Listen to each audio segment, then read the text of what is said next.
Hi, my name's Jamie Thompson, and I'm here under the Pottery Road Bridge in the heart of Toronto. It's one of my favorite places that I've discovered as part of my Urban Flute Project, where I take my flute out into the community and look for unusual acoustic spaces to play in. When I first started playing the flute, I was introduced to the recording of Paul Horan playing in the Taj Mahal, where there's a 17-second echo. And I think that planted the seed of the idea of Urban Flute Project. Some musicians look for a silent space to play in when they're recording. That can be really wonderful, but I've learned to embrace the sounds of the city as my orchestral accompaniment. I've discovered that Urban Flute Project is a really great way to connect with people. There's an accessibility about it, and it's led to some really wonderful collaborations with all sorts of different artists.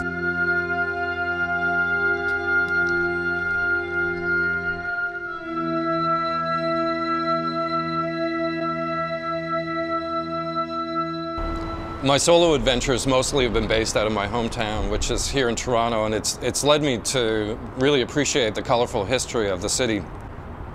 I've recorded in such places as the abandoned ballroom that's on the top of the King Edward Hotel, and the Don Jail, which is just down the river here a little ways, as well as the historic brickworks, which is upstream. And some of the factories, it's been fascinating going out and recording in some of these abandoned factories because the spaces no longer exist. So I feel like I'm actually creating an acoustic documentation of a temporary space. There's something really magical about walking into a new space, especially like if it's an old abandoned warehouse, where your senses really come alive and you're peering in the darkness, you don't know if anyone else is there, and you're listening to you're listening for footfall or the creak of floorboards somewhere, maybe the dripping of water from a leaky roof. As I get settled into a new space, I find that the flute transforms the space with sound. It's almost like a conversation with the building, where it kind of tells its own stories through my playing.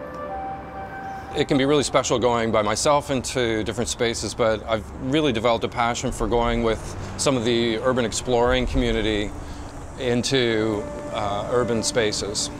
I bring sort of a haunting musical element to some of those adventures.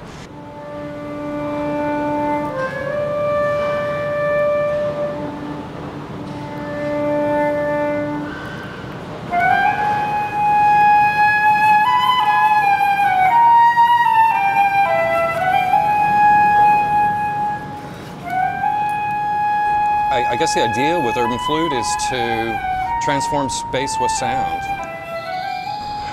Thanks for watching, and I hope you join me as I continue to explore wonderful urban spaces.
Music from a couple hundred years ago that was transcribed by Lord Simcoe's wife. That. That's a keeper, right? Thanks for watching, and I hope you join me as I continue. That's a blooper.